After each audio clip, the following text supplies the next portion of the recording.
করতে যাচ্ছি শুভ দাশগুপ্তর লেখা কবিতা মেঘ বলল যাবি।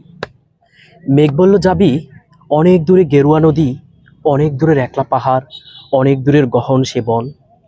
গেলেই দেখতে যাবি, গেলেই দেখতে পাবি, যাবি। জানালা দিয়ে মুখ ঝুঁকিয়ে বলল সে মেঘ যাবি। আমার সঙ্গে যাবি। দিন ফুরিয়ে রাত ঘনাবে, রাত্রি গিয়ে সকাল হবে, নীল আকাশে উড়বে পাখি, গেলেই দেখতে পাবি, যাবি।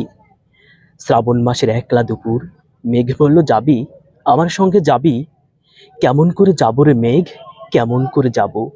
নিয়ম বাঁধা জীবন আমার, নিয়ম ঘেরা একলা এধার ওধার, কেমন করে নিয়ম ভেঙে এ জীবন হারাবো। কেমন করে যাব রে মেঘ, কেমন করে যাব। মেঘ বলল দূরের মাঠে বৃষ্টি হয়ে ঝরবো, সবুজ পাতায় পাতায় ভালোবাসা হয়ে ঝরবো। শান্ত নদীর বুকে আনবো জল উচ্ছ্বাসের প্রেম, ইচ্ছে মতো বৃষ্টি হয়ে ভাঙবো, ভেঙে পড়বো। এ মেয়ে তুই যাবি, আমার সঙ্গে যাবি। যাব না মেঘ, পারবো না রে যেতে, আমার আছে কাজের বাঁধন, কাজেই থাকি মেতে। কেবল যখন ঘুমিয়ে পড়ি তখন আমি যাই, সীমার বাঁধন ডিঙিয়ে দৌড়ে এক ছুটে পালাই, তখন আমি যাই।